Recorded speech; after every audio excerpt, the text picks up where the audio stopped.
इस कहानी में हमें दिखाया जाता है कि एक जहरीला वायरस फैलने की वजह से पूरी दुनिया के सभी इंसान ज़ॉम्बी में बदल चुके हैं। लेकिन यह कोई आम ज़ॉम्बी नहीं बल्कि यह इतने तेज है कि दौड़ते हुए हवाई जहाज को भी पकड़ सकते हैं। कुछ तो इतने चालाक हैं कि इंसानों से भी हटकर सोच सकते हैं, और कुछ ज़ॉम्बी कई किलोमीटर दूर अपने टारगेट को सूंघने की ताकत से ढूंढ सकते हैं। लेकिन इस खतरे से घिरी हुई दुनिया में अब सिर्फ 2 ही इंसान जिंदा बचे हैं। क्या यह दोनों सरवाइव कर पाएंगे या नहीं जानते हैं।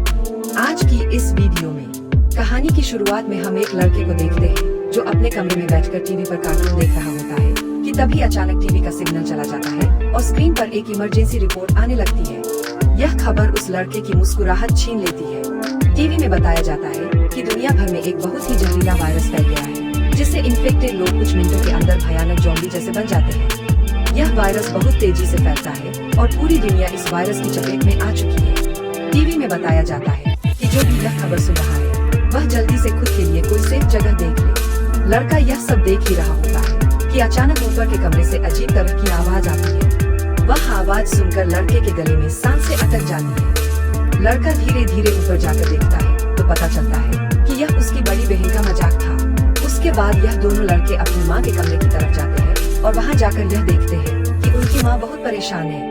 वह अपने हस्बैंड को फोन करके इस सिचुएशन के बारे में बताती है। उसका हस्बैंड जो एक पायलट है वो अपने बच्चों और वाइफ को बताता है कि हर तरफ यह वायरस तेजी से फैल रहा है, इसलिए तुम सब घर पर मेरा इंतजार मत करो और जल्दी से किसी तरह करके इस शहर से दूर निकल जाओ। वह अपने बच्चों से कहता है कि परेशान मत हो, तुम्हें कुछ नहीं होगा, तुम्हारी माँ तुम्हें एक सेफ जगह में ले जाएगी। वह अपने हाथ में पहना हुआ लकी ब्रेसलेट अपने बच्चों को दिखाता है, जो कि यह ब्रेसलेट उसकी बेटी एबिगेल ने बनाया था। यह देखकर एबिगेल बहुत खुश हो जाती है। दूसरी तरफ उनकी माँ जल्दी से सामान इकट्ठा कर रही होती है। तभी उन्हें बाहर से चिल्लाने की आवाजें सुनाई देने लगती है, इसलिए वह जल्दी से अपने दोनों बच्चों को लेकर घर से बाहर निकल आती है। जैसे ही वह कार में बैठने वाले होते हैं, अचानक एक ज़ॉम्बी उन बच्चों की माँ पर अटैक कर लेता है। डर के मारे एबिगेल जल्दी से कार के नीचे छुप जाती है और अपनी आंखों के सामने अपने छोटे भाई और माँ को ज़ॉम्बी के हाथों मरते हुए देखती है। वो ज़ॉम्बी उस छोटी बच्ची को देख नहीं पाता और वहाँ से चला जाता है। यह छोटी लड़की डर से काम रही होती है कि तभी वह देखती है कि उसकी माँ भी एक ज़ॉम्बी बन चुकी है। लड़की की माँ अपनी बेटी को देखकर उसकी तरफ बढ़ने लगती है, इससे पहले कि वो अपनी बेटी को मार पाती। ठीक उसी समय पर एक अंकल फरिश्ते की तरह आकर एबिगेल की माँ को मार देता है और एबिगेल को बचा लेता है। थोड़ी देर बाद वह देखते हैं कि एबिगेल का छोटा भाई भी ज़ॉम्बी में कन्वर्ट हो रहा है, इसलिए वह आदमी लड़की को कान बंद करने के लिए कहता है और उसके ज़ॉम्बी बन चुके छोटे भाई को भी गोली मार देता है। अब इसके बाद 10 साल के बाद का सीन दिखाया जाता है और हम देखते हैं कि ज़ॉम्बी वायरस की वजह से इंसानी सभ्यता पूरी तरह से बर्बाद हो चुकी है। कभी रोशनी से चमकने वाले शहर अब वीरान हो चुके हैं और अब तक सारे इंसान या तो मर चुके हैं या फिर ज़ॉम्बी बनकर इधर उधर भटक रहे हैं और सिर्फ 2 ही लोग जिंदा बचे हैं। वो छोटी लड़की एबिगेल जिसे अंकल ने बचाया था, अब वह बड़ी हो चुकी है। उस दिन से लेकर अब तक एबिगेल अंकल जैक की नजरों में पली बड़ी और जैक ने उसे ट्रेन करके ज़ॉम्बी से लड़ना सिखा दिया है। उस दिन अगर उसकी लाइफ जैक नहीं आता तो एबिगेल अब तक मर चुकी होती, इसलिए एबिगेल जैक को अपना पिता मानती है। इतने सालों तक जंगल में अकेले रहने के बाद एबिगेल को बहुत ही लोनली महसूस हो रहा होता है। उसकी सबसे बड़ी इच्छा है कि उसे कोई इंसानी बस्ती मिल जाए जहां वह लोगों के साथ मिलकर रह सके, लेकिन जैक को लोगों के बीच रहना बिल्कुल भी पसंद नहीं। रात को जब वह दोनों जंगल में कैंप लगाकर सो रही थी, तभी किसी की आवाज से जैक की आँख खुल जाती है। वह धीरे से अपने कैंप से बाहर निकलकर देखता है कि तभी एक ज़ॉम्बी जैक पर हमला कर देता है, लेकिन जैक लगातार गोलियां चलाकर उसे मार देता है और एगल भी वहां पर पहुंच जाती है। इन दोनों को पिछले 10 सालों से जंगल में ज़ॉम्बीज का शिकार करते हुए इतना एक्सपीरियंस तो हो गया था कि ज़ॉम्बी झुंड बनाकर एक साथ मिलकर रहते हैं। वह समझ जाते हैं कि आसपास और भी जरूर ज़ॉम्बीज होंगे, इसलिए वह जल्दी यहाँ से निकलने की तैयारी करने लगते हैं और घोड़े पर बैठकर निकल जाते हैं। तभी रास्ते में उनके घोड़े हिनहिनाने लगते हैं। जैक समझ जाता है कि खतरा नजदीक है। दोनों चारों तरफ देखते हैं तो दूर एक जीप ज़ॉम्बी से गिरी हुई दिखाई देती है, जहां एक नॉर्मल इंसान खुद को ज़ॉम्बी से बचा रहा था। अब वैसे भी दुनिया में इंसान बहुत ही कम बचे थे, इसीलिए अब इन दोनों को हर हाल में उस आदमी को ज़ॉम्बी से बचाना था। जैक एबिगेल के निशाने का टेस्ट भी लेना चाहता था, इसीलिए वह एबिगेल से कहता है कि तुम इस आदमी को बचाओगी ताकि पता चले कि वह पूरी तरह से ट्रेन हो चुकी है या नहीं। जैक उसे कहता है कि सुकून से टारगेट को निशाने पर करो और फिर उसे शूट कर दो, लेकिन एबिगेल जल्दबाजी में गोली चला लेती है, जिससे वह गोली ज़ॉम्बी के साथ साथ उस सर्वाइवर को भी लग जाती है। यह देखकर जैक एबीगेल पर काफी गुस्सा करता है, जिसके बाद वह दोनों इंसान के पास जाते हैं। वह देखते हैं कि यह आदमी अब बच नहीं सकता, इसलिए जैक उसे खुद ही मार देता है, ताकि अगर उसे जॉम्बी ने काटा हो तो वह दोबारा जिंदा न हो जाए और हमारे लिए खतरा न बने। उसके बाद वह दोनों उस मरे हुए आदमी की कार से जरूरत की सारी चीजें लेने लगते हैं। जैक मरे हुए आदमी के जूते ले लेता है और जैसे ही वह उन जूतों को पहनता है तभी वह मरे हुए आदमी के और साथी भी आ जाते हैं और बहुत सारे हथियारबंद लोग उन्हें घेर लेते हैं। एक बंदा जब मरे हुए इंसान के जूतों को जैक के पैरों में देखता है तो उन्हें शक होने लगता है कि उन्होंने सामान लूटने के लिए उनके साथी को मारा है। जब यह लोग जैसे ही इन दोनों को मारने लगते हैं तभी एक प्रेग्नेंट लेडी कार से उतरती है और अपने साथियों से इन दोनों को छोड़ने के लिए कहती है। तभी काला घोड़ा फिर से इन्हें वार्निंग देता है और अगले ही पल दूर जंगल से तेज आवाजें आने लगती है। बहुत सारे जॉम्बी तूफान की तरह चारों तरफ से उनकी ओर बढ़ने लगते हैं। वो लोग इतने तेज रफ्तार से आते हैं कि उन्हें भागने का मौका नहीं मिलता, इसलिए हथियार निकालकर वही मुकाबला करते हैं। यहाँ सबके पास हथियार तो थे मगर जॉम्बी की तादाद काफी ज्यादा थी, इसलिए वह एक एक करके ग्रुप के बहुत से लोगों को काट लेते हैं। बचे हुए लोगों के पास छुपने की कोई जगह नहीं होती और जल्द ही यह बहुत ही कम लोग बच जाते हैं। एक मजबूत आदमी बदकिस्मती से जॉम्बी के काटने का शिकार हो जाता है, इसलिए वह खुद को गोली मारना चाहता है, लेकिन उसके बंदूक में गोलियां खत्म हो जाती है। अब उन्हें पता चल चुका था कि वह उनसे लड़ नहीं पाएंगे, इसलिए एबीगेल प्रेग्नेंट लेडी को लेकर गाड़ी में बैठाती है। गाड़ी में प्रेग्नेंट लेडी का हस्बैंड भी बैठा होता है और जैक गाड़ी स्टार्ट करके जल्दी से वहाँ से निकल जाते हैं। पूरे ग्रुप में अब यह सिर्फ 4 लोग ही बचे थे, बाकी सब ही जॉम्बीज के शिकार हो चुके थे। एक काले चेहरे वाला जॉम्बी अपने साथियों को मरा हुआ देखकर बहुत ज्यादा गुस्सा हो जाता है। उधर यह चारों जॉम्बीज से जान छुड़ाकर गाड़ी में सफर कर रहे होते हैं। रास्ते में जैक पीछे बैठी लेडी से पूछता है कि तुम हो कौन और यहाँ क्या कर रहे थे। पूछने पर पता चलता है कि यह बचे हुए लोग शिपटाउन नाम की जगह पर जाना चाहते थे, जहाँ पर सेफली इंसान रहते हैं। वहाँ जरूरत की तमाम फैसिलिटीज है और हम सब वहाँ जाकर एक नॉर्मल जिंदगी गुजारना चाहते थे। यह सुनकर एबिगेल बहुत खुश होती है, क्योंकि यही तो वो जगह है जहाँ वह हमेशा से जाना चाहती थी। जिस पर जैक ने कहा कि यहाँ पर कोई भी ऐसी कॉलोनी वगैरह नहीं है। मैं पिछले 10 सालों से यहाँ वहाँ भटक रहा हूँ, मुझे तो कोई ऐसी कॉलोनी नहीं दिखाई दी। तभी अचानक बीच रास्ते में उनकी गाड़ी खराब हो जाती है। इस दौरान प्रेग्नेंट लेडी का हस्बैंड बाहर निकलता है, जिसका नाम डेविड है।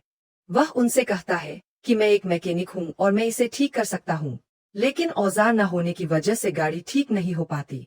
इसीलिए यह लोग गाड़ी को यहीं पर छोड़कर पैदल सफर करने लगते हैं। कई किलोमीटर सफर करने के बाद वह लोग एक वीरान सोसाइटी में पहुंच जाते हैं। यहाँ ऊंची इमारतें अभी भी खड़ी है, लेकिन हर तरफ मौत की शांति छाई हुई है।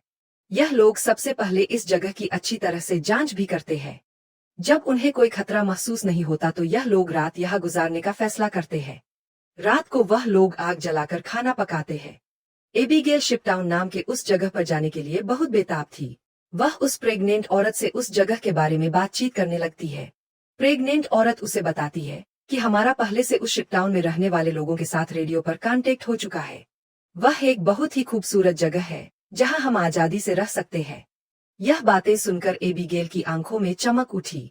दूसरी तरफ जैक बाहर चारों ओर जाल बिछा देता है, ताकि अगर वह लोग सो भी जाए तो खतरा करीब होने पर फौरन पता चले। जैक अंदर आकर एक मैप निकालता है और सबको समझाता है कि वह मैगन और डेविड को कुछ दूर तक पहुंचाएगा और उसके बाद दोनों अलग अलग रास्ते पर चले जाएंगे। लेकिन एबिगेल जैक के इस फैसले से खुश नहीं थी। वह जैक के पास जाकर उससे बहस करती है कि डेविड अपनी प्रेग्नेंट वाइफ को उस जगह तक सेफली नहीं पहुंचा पाएगा, इसलिए हमें उनके साथ चलना चाहिए। जैक कहता है, हमें समझदारी से काम लेना चाहिए। देखो, जहाँ लोग ज्यादा होते हैं वहाँ पर खतरा भी ज्यादा होता है। लेकिन एबिगेल जैक के इस फैसले से नाराज होकर चली जाती है। हालांकि दोनों को यह नहीं पता होता कि वह काले चेहरे वाला जॉम्बी उनकी गाड़ी को सूंघते हुए वहां तक पहुंच चुका है। अगली सुबह एबिगेल छत पर बैठकर अपने बचपन की फोटो देख रही होती है कि अचानक नीचे पेड़ों से सरसराहट की आवाज आती है। वह समझ जाती है कि जॉम्बी अंदर आ गए हैं और सबको वार्निंग देने के लिए नीचे दौड़ कर जाती है कि तभी रास्ते में एक जॉम्बी भी उसके पीछे लग जाता है। एबिगेल खुद को बचाते हुए ऊपर सीढ़ियों पर चढ़ने लगती है और पीछा करने वाले जॉम्बी को झटका देते हुए नीचे गिरा देती है। लेकिन इस चक्कर में उसका बैलेंस बिगड़ जाता है, जिससे वह भी नीचे गिरने वाली होती है। लेकिन तभी जैक ने वक्त पर आकर उसे बचा लिया। थोड़ी देर बाद काले चेहरे वाला जॉम्बी अपने साथियों के साथ वहां पहुंच जाता है, क्योंकि उसे पता चल जाता है कि उनका साथी कहां पर मरा है। लेकिन वह पहले से बिछाई गई जाल में फंस जाते हैं, जिसमें काफी सारे जॉम्बी मारे जाते हैं। जैक धमाके की आवाज सुनकर समझ जाता है कि जॉम्बी का झुंड उस जगह तक पहुंच गया है जहां हम कल रात ठहरे थे और जॉम्बी अभी तक उनका पीछा कर रहे हैं। लेकिन अच्छी बात यह थी कि यह लोग उस जगह को छोड़कर वहां से आगे निकल चुके थे। तभी रास्ते में एबीगेल को याद आता है कि थोड़ी दूर पर एक छोटा सा हवाई अड्डा है जहां पर मेरे फादर काम किया करते थे। शायद वहां कुछ हवाई जहाज बचे हो जिससे हम आसानी से शिपटाउन तक पहुंच सकते हैं। लेकिन जैक कहता है कि अगर हम एयरपोर्ट गए तो वह एक खुली जगह है और अगर वहां जॉम्बीज ने घेर लिया तो वहां हमारे पास जान बचाने का कोई रास्ता नहीं होगा और मुश्किल है कि हमें वहां एरोप्लेन भी मिल जाए। लेकिन एबीगेल के बार बार कहने पर वह वहां जाने के लिए मान जाता है, जिसके बाद यह लोग एयरपोर्ट आ गए। लेकिन यहाँ पर कोई भी एरोप्लेन नहीं था। जैक कहता है, देखा, मैंने कहा था यहाँ पर कोई भी एरोप्लेन नहीं होगा। लेकिन जब वह लोग वहां पर एक छोटे से गैराज में पहुंचते हैं तो गैराज का दरवाजा खोलते ही लकीली वहां उन्हें एक छोटा एरोप्लेन मिल जाता है। यह देखकर यह लोग बहुत खुश हो जाते हैं क्योंकि अब उनका शिपटाउन तक पहुंचने का रास्ता आसान हो गया। लेकिन यह हवाई जहाज बहुत दिनों से इस्तेमाल नहीं हुआ था, इसलिए मैकेनिक डेविड कहता है कि उसे ठीक करने की जरूरत है। ज्यादा नहीं, मैं उसे 10 से 15 मिनट के अंदर ठीक कर दूंगा। जब तक डेविड एरोप्लेन को ठीक करता तब तक जैक और एबीगेल एयरपोर्ट में कुछ काम की चीजें ढूंढने लग जाते हैं। तभी डेविड दूरबीन से देखता है कि दूर से बहुत सारे जॉम्बी जा रहे हैं जो बहुत जल्द एरोप्लेन तक पहुंच जाएंगे। वह लोग दौड़ कर आते हैं और उन दोनों को वार्न करते हैं कि हमें जल्दी से एरोप्लेन को स्टार्ट करना होगा, नहीं तो जॉम्बी यहाँ पहुंचकर हमें मार देंगे। एबीगेल जल्दी से पायलट की सीट पर बैठ जाती है। वहां पर मौजूद बुक्स को रीड करती है। उसके फादर पायलट थे, इसलिए उसने अपने फादर से एयरप्लेन को कंट्रोल करने की थोड़ी बहुत जानकारी सीखी थी और जैक जॉम्बीज को शूट करके उन्हें रोकने की कोशिश करता है। एबीगेल जैसे तैसे करके एरोप्लेन को स्टार्ट कर लेती है, लेकिन तब तक बहुत देर हो चुकी थी। वहां बहुत सारे जॉम्बी रनवे तक पहुंच जाते हैं। उनकी रफ्तार काफी तेज थी और उनमें से एक जॉम्बी एरोप्लेन के दरवाजे तक पहुंच भी जाता है। लेकिन जैक उसे गोली मारकर एरोप्लेन को उसे छुड़ा लेता है और एबीगेल जहाज के कंट्रोल को समझ जाती है। इस तरह से यह लोग जहाज को टेक ऑफ कर लेते हैं। हवाई जहाज में बैठे सभी लोग बहुत खुश हैं क्योंकि वह जल्द ही सीधे शिपन पहुंच जाएंगे। लेकिन यह खुशी थोड़ी ही देर की मेहमान थी। जैसे ही यह लोग थोड़ा सा आगे गए तो अचानक जहाज के इंजन में से धुआं निकलने लगा क्योंकि यह जहाज पिछले 10 सालों से हवा में सफर नहीं कर पाया था, इसीलिए इसका इंजन ब्लास्ट हो जाता है और प्लेन नीचे की तरफ जाने लगा। जैक समझदारी से काम लेते हुए एरोप्लेन का एक पैर में क्रैश लैंड करता है, जिससे उन्हें थोड़े बहुत चोट तो आ जाते हैं पर इनकी जान बच जाती है। प्लेन तो अब इस्तेमाल लायक नहीं बचा था, इसलिए अब उन्हें दोबारा फिर से पैदल सफर करना पड़ेगा। काफी दूर तक पैदल चलने के बाद वो लोग एक सुनसान रेलवे स्टेशन तक पहुंच जाते हैं। रात हो चुकी, यह लोग आसपास खतरा चेक करते हैं। जब उन्हें कोई भी जॉम्बी नहीं नजर आता तो यह लोग यहीं पर रात गुजारने का फैसला कर लेते हैं। वो लोग मैप पर अपना लोकेशन देखते हैं, जिससे उन्हें पता चलता है कि अब यह लोग शिपटाउन से सिर्फ 2 दिन की दूरी पर है। यहाँ वो प्रेग्नेंट लेडी जैक के पास आती है और जैक का शुक्रिया अदा करती है। वो जैक से कहती है कि अगर तुम ना होते तो हम कभी भी यहाँ तक नहीं पहुँच पाते। यह सुनते हुए जैक को भी मैगन से हमदर्दी होने लगी। वह उसे अपनी स्टोरी सुनाता है कि आज से 10 साल पहले जब यह जॉम्बी वायरस शुरू हुआ था तो उसे सबसे पहले अपनी पत्नी को जान से मारना पड़ा क्योंकि वह उसे काटने आ रही थी। इसीलिए तब से लेकर आज तक उसके अंदर का इंसान कहीं मर सा गया है। अब इस दुनिया में सिर्फ उसके पास एबीगेल ही है जिसे वह हर एक कीमत पर जिंदा रखेगा। और जैक मेगन से यह भी कहता है कि अब उसका इरादा बदल चुका है। मैं अब सबसे पहले तुम्हें शिपटाउन तक पहुंचाऊंगा, जिसे सुनकर मैगन बहुत खुश हो जाती है। दूसरी तरफ हम देखते हैं कि मैगन का हस्बैंड डेविड अपने सर पर गन रखकर खुद को मारने की कोशिश करता है। दरअसल उसके पैर में एक जॉम्बी ने काट लिया था, लेकिन अभी तक डेविड जॉम्बी नहीं बना था क्योंकि वह घाव बहुत ही छोटी है, इसीलिए उसके जॉम्बी बनने की रफ्तार काफी स्लो चल रही है। अब उसने फैसला किया कि वह अपनी पत्नी मैगन को इस शिपटाउन तक पहुंचाकर खुद को उससे दूर कर लेगा। अगली सुबह ये चारों फिर से अपना सफर जारी रखते हैं। तब रास्ते में जैक को डेविड की हरकतें कुछ अजीब लगने लगती है। जैक समझ गया कि यह इन्फेक्टेड है, इसीलिए वह उसे पकड़कर एक खाली जगह में ले जाता है जहां उसकी वाइफ और एबीगेल नजर नहीं आती। वो डेविड की पट को ऊपर करता है और उसे जॉम्बी का काटा हुआ निशान नजर आ जाता है। अब जैक को यह बात कंफर्म हो चुकी थी कि डेविड जल्द जॉम्बी बनने वाला है। जैक उससे कहता है कि बताओ, तुम खुद से मरना पसंद करोगे या फिर मैं मारूं? डेविड कहता है, मैं किसी को नुकसान नहीं पहुंचाऊंगा और अगर ऐसी नौबत आ भी गई तो मैं खुद को ही मार दूंगा। इसीलिए वह डेविड को छोड़ देता है। चलते चलते रात हो जाती है और आगे उन्हें एक घर दिखाई देता है। जैक बंदूक तानकर आगे बढ़ने लगता है। तभी अचानक एक तेज लाइट, किसी को नुकसान नहीं पहुंचाऊंगा और अगर ऐसी नौबत आ भी गई तो मैं खुद को ही मार दूंगा। इसीलिए वह डेविड को छोड़ देता है। चलते चलते रात हो जाती है और आगे उन्हें एक घर दिखाई देता है। जैक बंदूक तानकर आगे बढ़ने लगता है। तभी अचानक एक तेज लाइट चमकती है और उन्हें स्पीकर के जरिए से कहा जाता है कि अपनी वेपन्स नीचे रख दो वरना गोलियों से छलनी कर दिया जाओगे। अब उन्हें पता चल जाता है कि अंदर कोई इंसान ही है। एबीगेल आगे बढ़ती है और कहती है कि हमारा यहाँ आने का मकसद किसी को नुकसान पहुंचाना बिल्कुल भी नहीं है, बस हमें मदद चाहिए। तभी उस घर का मालिक बाहर आता है। वो कहता है कि तुम लोगों को यहाँ ढेर सारा खाना और रात गुजारने दिया जाएगा, मगर एक शर्त पर तुम सबको अपनी बंदूकें बाहर ही छोड़नी होंगी। जब यह लोग अपने वेपन्स बाहर छोड़ देते हैं तो वह आदमी उन्हें घर के अंदर ले जाता है। यह आदमी सबको घर के अंदर वेलकम करते हुए बताता है कि मैं एक साइंटिस्ट हूँ, मैं यहाँ पर अकेला रहता हूँ। अगर मैं चाहता तो यहाँ से जा सकता था, लेकिन ऐसी जगहों पर मुझे रिसर्च करने में आसानी होती है।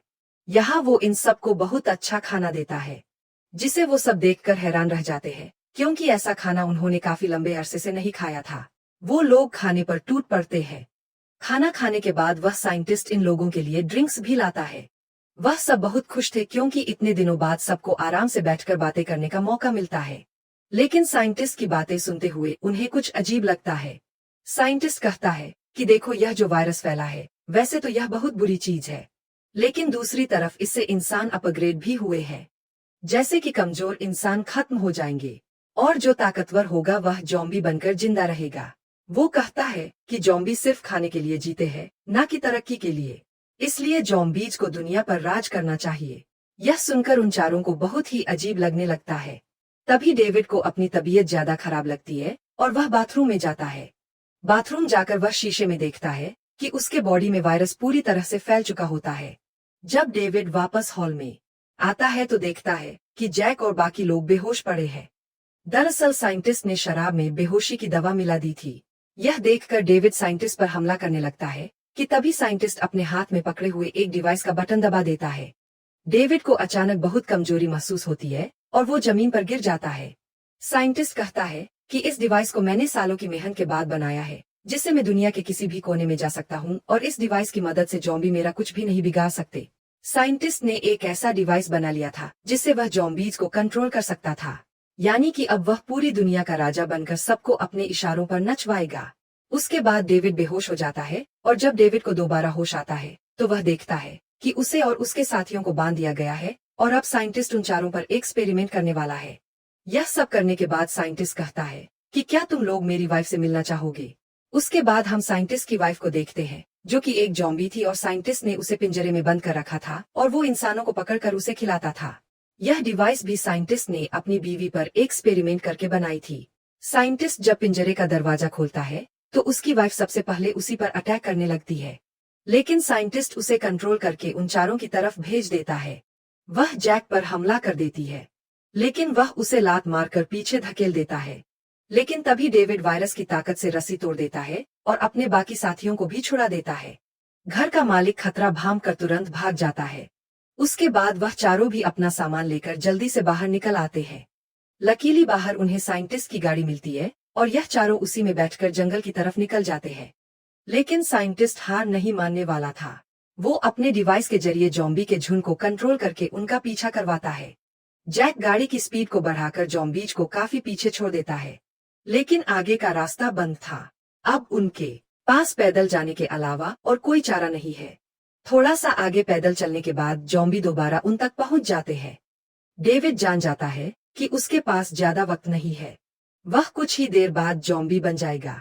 इसलिए वह उन लोगों से आगे बढ़ने को कहता है और खुद पीछे रहकर जॉम्बी को रोकने का फैसला करता है। लेकिन उसकी वाइफ उसे जाने नहीं देना चाहती थी, जिस पर डेविड कहता है कि तुम्हें हमारे बच्चे के लिए जिंदा रहना होगा और यह सब मैं अपने आने वाले बच्चे के लिए कर रहा हूँ। उसके बाद डेविड जॉम्बी से लड़ पड़ा और बड़ी बहादुरी से उनका सामना करने लगा। काफी देर तक वो जॉम्बी उसको रोक लेता है और उसके साथी जॉम्बी से काफी दूर चले जाते हैं। लेकिन तभी एक जॉम्बी आकर डेविड को मार देता है। जैक मैगन को गोद में लेकर आगे की तरफ बढ़ता है और फाइनली यह लोग उस जगह तक पहुंच जाते हैं जहां पर इंसानों की बस्ती थी। एबीगेल मदद मांगने के लिए चिल्लाने लगती है क्योंकि उनके पीछे बहुत सारे जॉम्बी थे। ऊपर टावर पर बैठे दो पहरेदारों ने उन्हें देख लिया और वह अब स्नाइपर से ज़ॉम्बीज़ को शूट करके उन्हें कवर देने लगे। जल्द ही उन लोगों के लिए एक बोट भी भेजी जाती है और यह तीनों उस बोट में बैठकर शिप टाउन के अंदर पहुंच जाते हैं। काले चेहरे वाला ज़ॉम्बी अपने साथियों को आगे बढ़ने से रोकता है क्योंकि आगे पानी का रास्ता है और वह उसे पार नहीं कर सकते थे।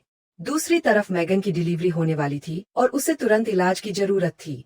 अच्छी बात यह है कि यहाँ डॉक्टर और हॉस्पिटल की फैसिलिटी भी मौजूद। अगली सुबह हम देखते हैं कि इस जगह को कई बड़े जहाजों से जोड़कर एक टाउन बनाया गया है जिसके चारों तरफ पानी है। जैक एबीगेल से कहता है कि अब हमें यहाँ से जाना चाहिए, लेकिन एबीगेल ने यही रहने का फैसला कर लिया है। उसे लोगों के बीच रहने में बहुत मजा आ रहा है। इसी बात पर दोनों में बहुत झगड़ा होता है। तभी एक डॉक्टर आती है और बताती है कि मेगन ने एक बेटी को जन्म दिया है, लेकिन खून ज्यादा बहने की वजह से वह शायद ज्यादा दिन नहीं जी पाएगी। यह सुनकर जैक का मन उदास हो जाता है। वह जल्दी से हॉस्पिटल के कमरे में जाता है। मेगन बहुत कमजोर हो चुकी है और वह अपनी बेटी को जैक के हवाले करना चाहती है और वह चाहती है कि वह भी एबीगेल की तरह बड़ी हो। जैक को अपनी मरी हुई वाइफ की याद आती है और मेगन की बेटी को अपने पास रखने के लिए तैयार हो जाता है।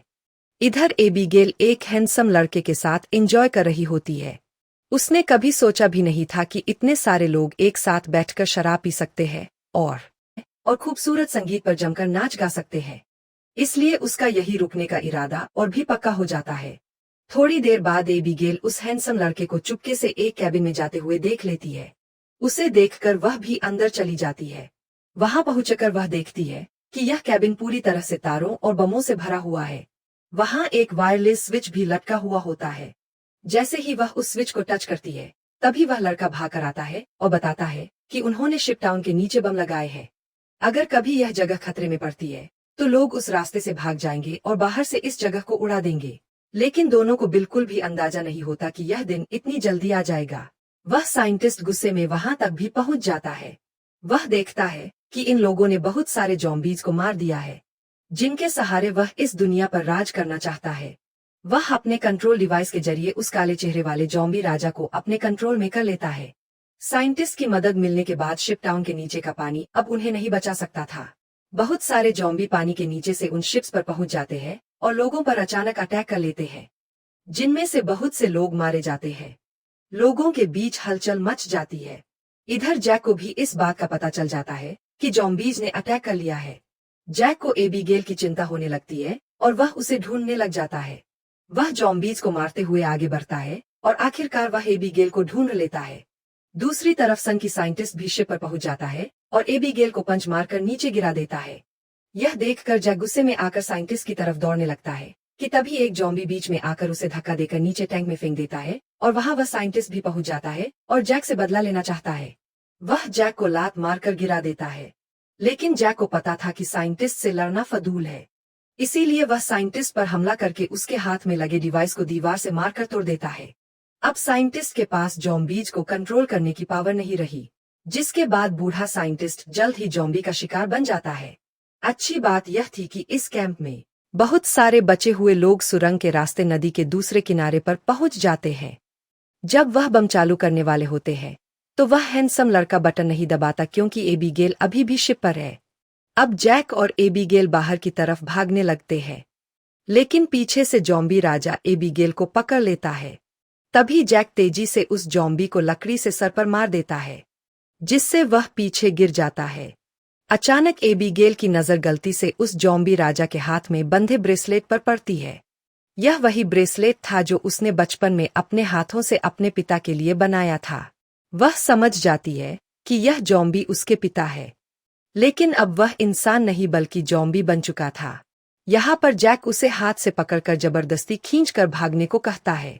वह हैंडसम लड़का दोनों को भागते हुए देखकर तुरंत वायरलेस रिमोट का बटन दबा देता है और पूरा शिप टाउन राख में बदल जाता है। हालांकि इन सब की लड़ाई भी खत्म नहीं हुई थी। कैंप का सरदार अपनी गर्दन पकड़ कर आता है क्योंकि लड़ाई में उसे ज़ॉम्बी ने काट लिया था। वायरस के फैलने से पहले ही काले चेहरे वाले ज़ॉम्बी ने उस पर हमला कर दिया। हैरानी की बात यह थी कि ज़ॉम्बी राजा भी धमाके में बच गया था।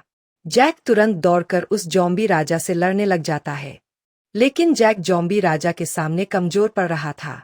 इसीलिए एबीगेल जमीन से बंदूक उठाती है और यह जानते हुए भी कि सामने खड़ा जॉम्बी राजा उसका पिता है। लेकिन वह उसे पालने पोसने वाले जैक को मार रहा था। इसलिए एबीगेल बिना सोचे समझे उस काले चेहरे वाले जॉम्बी राजा को गोली मार देती है, क्योंकि अगर वह उसे गोली नहीं मारती तो वह जॉम्बी राजा वहां पर मौजूद सब लोगों को मार देता। उसके बाद जैक और एबीगेल गले लगते हैं, और अब जैक एबीगेल और बचे हुए लोग दूर समुंदर में एक सुनसान द्वीप की तरफ देखते हैं और वही एक नई इंसानी बस्ती बसाने का फैसला करते हैं। इसी के साथ यह कहानी खत्म हो जाती है। अगर वीडियो आपको अच्छी लगी हो तो हमारे चैनल को सब्सक्राइब और वीडियो को लाइक जरूर कीजिएगा।